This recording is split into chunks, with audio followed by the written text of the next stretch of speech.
Today, I'm critiquing two penthouses in Seattle. Now, if you had the budget, which one would you pick? I'm going to give each unit an Arvin score at the end of the video to help you with your decision. I'm Arvin Haddad. I'm the guy who makes sure you have the highest resale value when you buy or design or build your own property. Let's watch this video together. There's two large penthouses left in Seattle's most in-demand condo building, Spire, here at 6th and Wall. If you were in the market for a large two-bedroom penthouse, which would you choose? Okay, both units are in the same building, so they're going to have the same architectural score, HOA score, amenity score, location score at the end of the video, but their layouts are different, the views are different, they're different floors. This is really challenging, actually. They're both really, really good. When you see how large these units are, you see the views, you see the finishes, you're going to understand why this building is so in demand and nearly 93% sold out with only a handful of units left. Now, most people don't get to see this side of Seattle's condo market, but today we're going to see a $3 million penthouse, or we're going to see a $4 million penthouse. Don't pick the $4 million one immediately, okay? You're going to have $1 million left. You could buy a super car with it, you know. Try to be objective, okay? Try to analyze it. I will help you. I'll walk you through it, but the decision is yours, okay? I'm not going to make it for you. Now, while we walk over there, let's talk about Spire. So Spire sits at the intersection of 6th Ave and Denny Way, just a few blocks from Climate Pledge Arena, Amazon's many office buildings, and other South Lake Union tech companies. They're also about equidistant from the Puget Sound and Lake Union, so whether it's salt or freshwater, either is about 6 blocks away. Built in 2021, Spire is 41 stories. It's home to 343 condo units. And while it's now 4 years old, the homes we're about to see have never been lived in. That's not a good sign, because the building finished in 2021 and it's 2026 and there's still units that haven't sold. Now, we've gone through the biggest economical boom during this time. Prices have gone through the roof and these haven't sold. Now, the reason for that is Seattle has done really, really well, but not the city itself and definitely not the condo market. In fact, the condo market in Seattle has been suffering even before COVID due to homeless situation and crime. And then when COVID hit, that was like the nail on the coffin. So prices have come down and maybe plateaued by now for a very long time. So it could be a good time, but let's check out the units and see if they're even worth it. Because whenever they're the last units in the building, there's normally something wrong with them, okay? And that's one of the main questions you have to ask is like, why didn't anybody buy this one? Instead of getting really excited and be like, oh my God, there's one left, okay? That's the attitude you should have. So here we are on the 39th floor. This is the highest residential floor here at Spire. It's only got 5 homes instead of the usual 10. But it doesn't have elevator access, okay? I was expecting that. For the penthouse floor, that would have been really nice. Now, the other unit is on the 35th floor. It's not a penthouse floor, high floor, but it's actually bigger than the 39th floor. Why? Because they've combined 3 units with each other. Over here, this unit comes with another unit right next to it that are separate deeds, but you could purchase it for $1 million and even make it bigger or use it as a guest house. Okay, so let's check out 3903.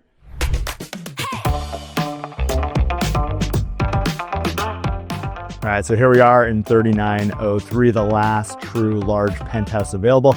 This one is priced around $3 million. It's a little over 2,000 square feet with 3 bedrooms. Okay, before we look at the video, let's go over the layout because I really want you to get a gist of the layout. Otherwise, the video doesn't make much sense and it won't click for you. You got 3 bedroom, 3 bath, 2,800 square feet. Now, here's the front door. You don't have much of a foyer. It's like a hallway, so you don't really have that internal foyer wow factor. But then once you go through the hallway, you come out to the great room, boom, it's going to hit you. You're going to get that big view, big volume. You have a very good size, comfortably sitting area over here. You have a long dining table on this side, and then you've got the kitchen over here. This is south facing, so it's very important in the, Seattle. The higher you go in the latitude on Earth, south facing becomes more and more important. And then this is southwest facing, and the bedrooms are all west facing. Now, right there, very central to the unit, is your powder room. But guess what? It has a shower. Now, this is the biggest trick in the game if you're building a high-rise for 3-bedroom units, is that one of the bedrooms doesn't get a bathroom, right? Instead, you give a shower to the powder room, and you save a bunch of square footage that way. Now, the proximity is really close, and instead of having this bedroom having a shower or a bathroom, it gets a laundry area right next to it. And then the second bedroom is kind of tight. It gets a decent sized bathroom, but it's, again, a small closet over here. And the primary suite is right all the way at the end, big closet and a big master bathroom. First thing you're going to notice when you walk in here is these wall-to-wall, almost floor-to-ceiling windows that give you this amazing view out to the Puget Sound. Today we get to see what? We get to see a ferry boat, some freighters, a couple of ferries, tugboats. There's always a lot going on the water, giving you this always changing view. Okay, it's changing in a good way, but I hope it doesn't change in a wrong way. How? I don't want any of these buildings to be torn down and a new building coming up. So you have to check to see if your view is protected, because it would really make a big difference, right? If there's one big building, let's say the same height as this building, coming right in the center and just breaking the view, it really kills it for me. Over here, so far, it's okay. The rest of the buildings at a lower horizon, you don't have anything dividing your view. So far, so good, but you got to do your own due diligence. So you're facing southwest, which means, well, at least not today, you're getting too much sunshine, but in the summer, you certainly will. Nice thing about this home and the other penthouses here, so you've got wireless window coverings. So the touch of the button, all your window coverings go down, giving you some shade from the sun or some privacy. All right, so once you stop staring at the view for a while, you can see this home has open floor plan here. You got a decent sized living space, enough room for this sectional sofa and chair to watch the ferries go by, dining area. But then what makes the penthouses here special is they have a higher level of finish than the other homes at Spire, not surprising. So instead of quartz countertops, you got these quartzite countertops here instead. Okay, not bad at all, but for apparently one of the best buildings in Seattle, I was expecting a little bit more bespoke for the penthouse level, but they're not like failing you. They're not cheaping it out, at least in the kitchen area. And this is their lighter penthouse kitchen scheme. So you got these white oak cabinets. Big fan of these. We did these in our house. And then you've got upgraded appliances. So in the penthouses, you've got Wolf. You got a 36-inch gas range here. Dual ovens, perfect for Thanksgiving and the holidays, which are coming up soon. Got a little pantry here. Actually, there's also a little pantry there. And they paneled all the appliances. So you got a paneled dishwasher over here. So you got this paneled Sub-Zero fridge, which is really nice to see. A luxury for a condo in Seattle these days. You got this fabulous view when you're standing here doing the dishes. You get to watch everything go by. But let's go check out the bedrooms. I'm going to start with the third bedroom first. This is the third bedroom, the bedroom that doesn't have its own bathroom. Now, if you've seen my Leaning Tower of San Francisco video, you know that in the condo layout, anything above 2 bedrooms, you really want that separation, right? 1 bedroom on one side, 1 bedroom on the other side of the living room and the kitchen, separating the bedrooms. That's ideal. That layout always pays the most. And over here, one of the biggest weaknesses for this unit is that you get all the 3 bedrooms in a row right next to each other, providing very little privacy for each one of them. You do have a washer dryer here. Not quite a laundry room, but this is much better than most condos we've seen. So almost a laundry room there, which is great. And this third bedroom, probably an office for most folks. But you got that west-facing view. You've got a little Juliet balcony here, so you can open it up, get some fresh air or some breeze off the water. Okay, so here's the second bedroom. So it's got this ensuite, nice shower, vanity. What happened to the finishes? Come on, I thought this was the upgraded one. I'm a little worried about the other unit if this one looks like this. And then no balcony here, but big window. Looking out to that same west-facing view. Watch the Bainbridge Ferry come in. Now, time for the primary bedroom. You got a monster walk-in closet right there. This closet's the size of some of the one-bedrooms we see in other condo buildings. I really like what they did with the wallpaper and the staging in this one. It being the primary, you've got more windows, almost wall-to-wall, lots of view. You got the motorized shades here too.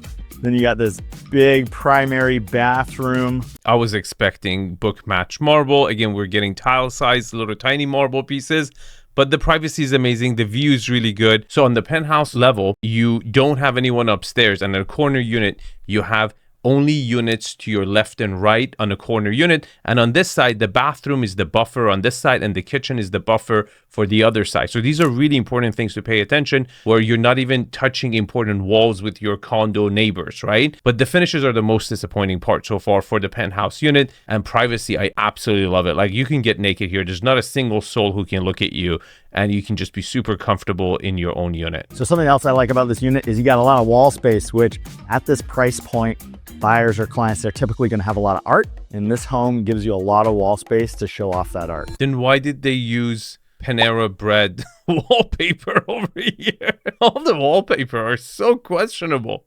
Come on.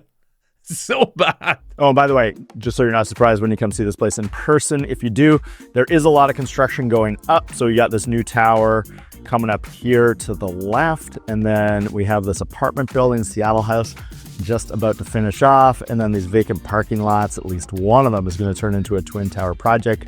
So there's some construction coming up, but it's coming up to the southeast, and so it's not going to block much of the view here, since you're mainly focused looking out to the southwest over there.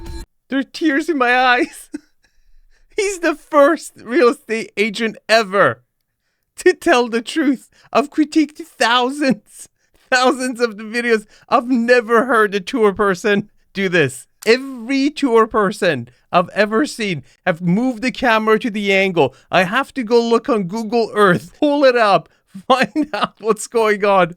I salute this guy. And guys, you guys don't have any idea how hard it is to break the YouTube algorithm. I don't know this guy at all, okay? He's got only 5,000 subs, and he's making great content about Seattle real estate. So check out his website. Subscribe to his channel, give him some love. We gotta, treat good behavior with encouragement, okay? I really salute this guy. Good job, man. And then, we're seeing this during the day. I wish we could film also at night, because the view from this direction at night is amazing when you got all the buildings lit up, giving you a real Manhattan feel in here. All right, so that's our look at 3903, the last large penthouse on the top floor that's available. Again, this is a little over 2,000 square feet. It's priced around $3 million. You got 3 bedrooms. You have amazing southwest views over the Puget Sound. But now we're not going to go up. We're going to go down and check out a unit on the 35th floor. What did you guys think? I liked it. I thought overall it was a pretty good unit. The whole bedroom stacked on one side was not ideal, but that living space for a condo was massive, and the views were pretty damn good. Now, there's a benefit to being the last purchaser of a unit, in a building. I've actually been that person. My wife and I, one of the first condos we ever purchased, we were the last person. It came with some negatives, but guess what? We got a discount when it's almost impossible to get a discount. So whenever you're the last person or last batch, like last units that the developer wants to get rid of, they normally break the rules and give discounts. Okay, so negotiate and negotiate hard. Make sure you get a good deal. Now let's go look at the other unit. Okay, here we are on floor 35, and we're going to check out the largest, coolest, most expensive condo they have here at Spire. Now, why are we on 35 and not the penthouse floor 39? Well, during the pre-sale process years ago, somebody took 3 smaller units and combined them to make a mega 3-bedroom plus den. Super rare for Seattle's condo market. Okay, let's look at the unit, but again, why did they not take ownership of it? If they pre-ordered it, did they pull out because the prices went down and they lost their deposit? Or is there something else coming up? Is this view protected or not? Okay, let's go over the layout and take a look at this unit, so when you watch the video, it will make sense to you. Okay, here's the layout. You also get a 3-bedroom, 3-bath, but it's bigger. It's 2,616 square foot, and it looks like a 4-bedroom, but it's not. This is actually a den. This is the TV room over here. And guess what? All the bedrooms not just have their own bathroom, but they each have a walk-in closet as well. And there's a powder room right by the front door. But again, you don't have that internal wow factor. You get, or a large foyer that matter. You get a hallway to the right, hallway to the front. You got to go through the hallway. And then when you see the release, the view is insane. You're going to see a kitchen to your right, a family seating arrangement over here, a dining table over here, and I believe there's a wet bar over here. Let's take a look. There's a lot to love about this home. You got some great wall space for your art. They've picked the weirdest, most random fast food chain wallpaper I've ever seen in my life. It's horrible. Now, did you spot the flaw? Your primary bedroom and the other bedrooms, the door to them is right by the front door. That's not ideal. So when your guests coming over, if your door is open, they're going to look inside your primary bedroom. Not ideal, okay? So you want the bedrooms on the other side, and long hallways are never a good thing. They're just waste of square footage. But sometimes you can't avoid them. See if you can put up with these hallways, and it's worth the view that you get at the end of it. But as soon as you get to the main living space here, you have just absolutely incredible views out to the south, the west, and to the north. You've got the Space Needle, you got the Puget Sound, you got the Olympics in the background, you get to watch the ferries go by.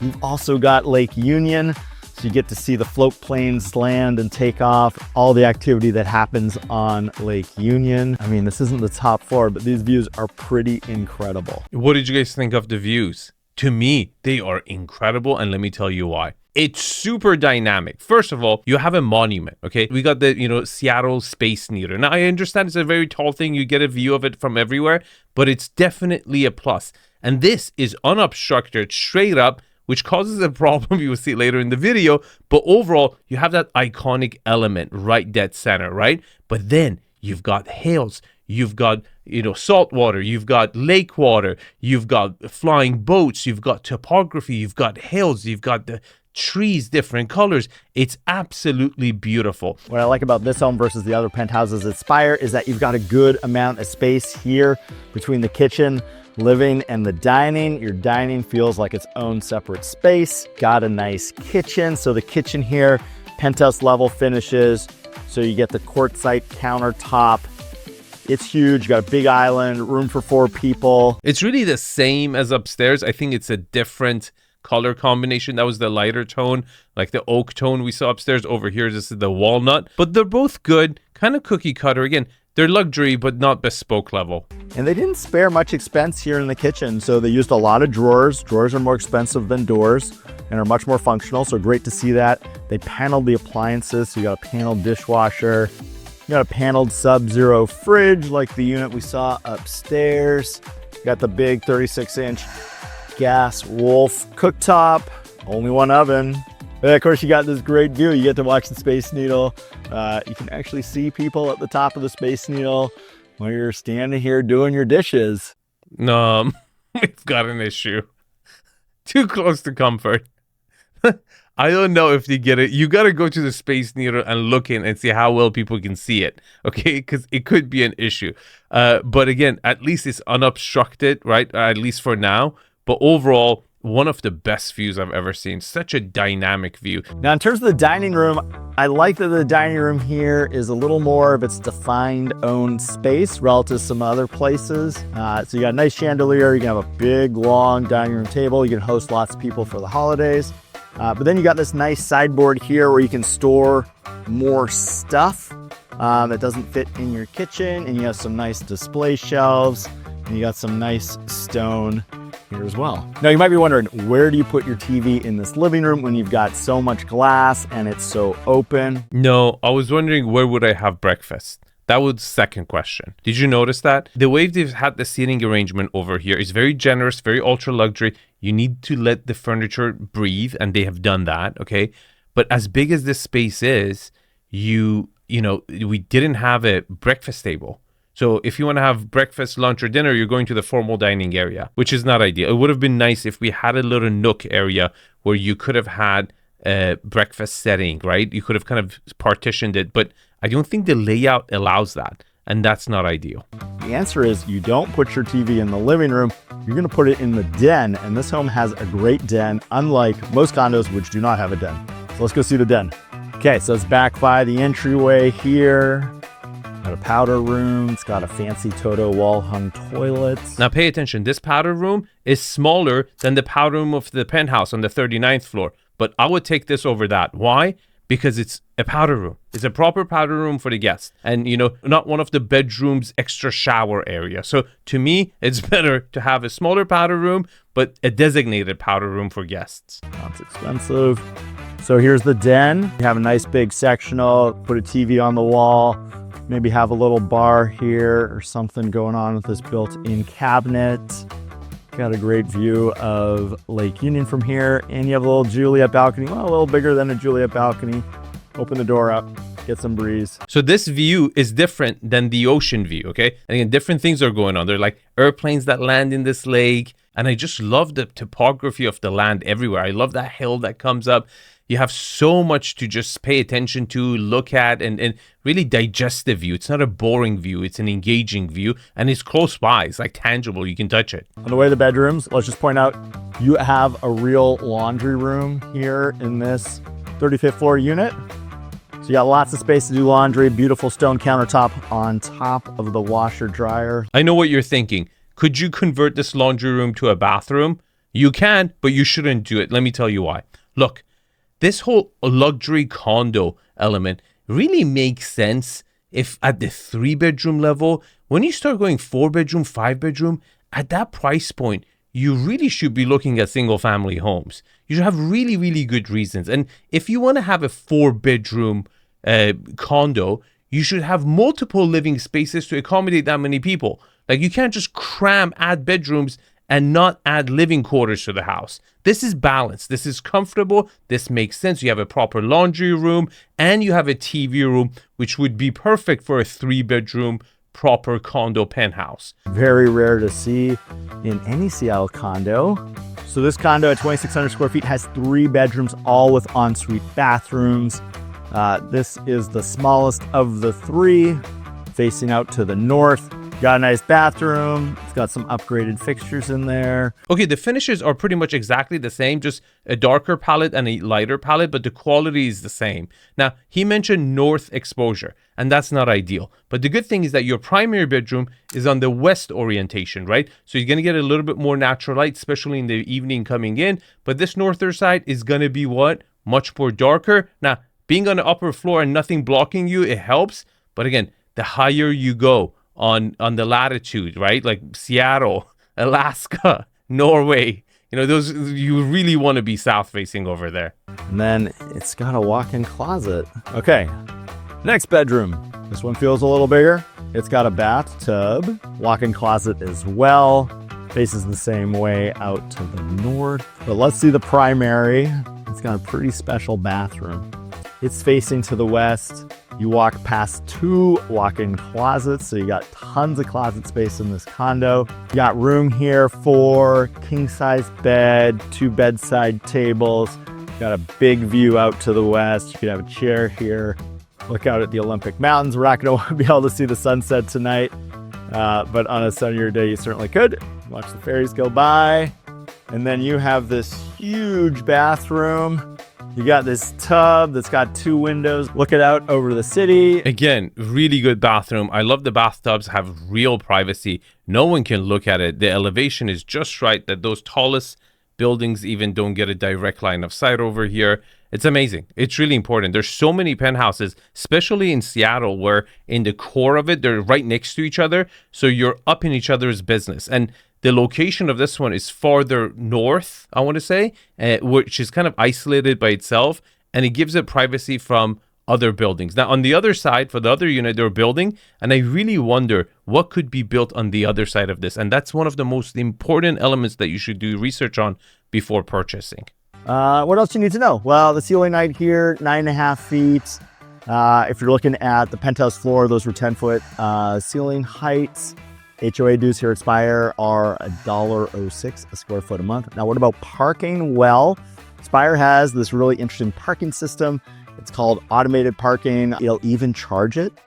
So these homes, both of them come with 2 spots. If you need more parking, they still have some available. So you can buy additional parking at $75,000 a spot. I know what you're thinking. $75,000 for an extra parking space? That's a lot. It's really not. In expensive towns, it's actually, I've seen more. In Back Bay, where I used to have a condo, some spots in Back Bay would trade for up to $200,000. It was like a whole market of its own. Like people, slanging parking spaces to each other. It was pretty crazy. What's concerning to me over here is this robotic system. If it breaks down, your car is going to get stuck. But the good thing about Seattle is that it has a way better public transportation system than, let's say, Los Angeles. You can still really function if you don't have a car, if you're living in the city. And the railway system that they have connecting Bellevue and all the other suburban areas to downtown Seattle is amazing. They're spending a lot of money in their infrastructure, really making it harder to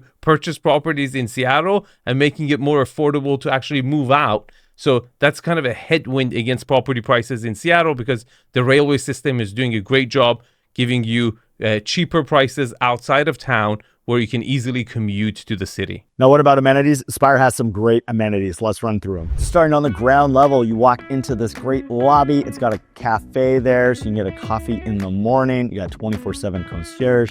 It's got some bike storage, mailroom, refrigerated storage, and you've got a pet wash station. On the third floor, Spire's got this great co-working lounge for when you want to work from home, but you don't want to work from your own condo unit. It's also got a conference room, so you have a space for private meetings. It's got a movement studio, which is great for yoga or personal training sessions. And then it's got a theater room, good for watching the game.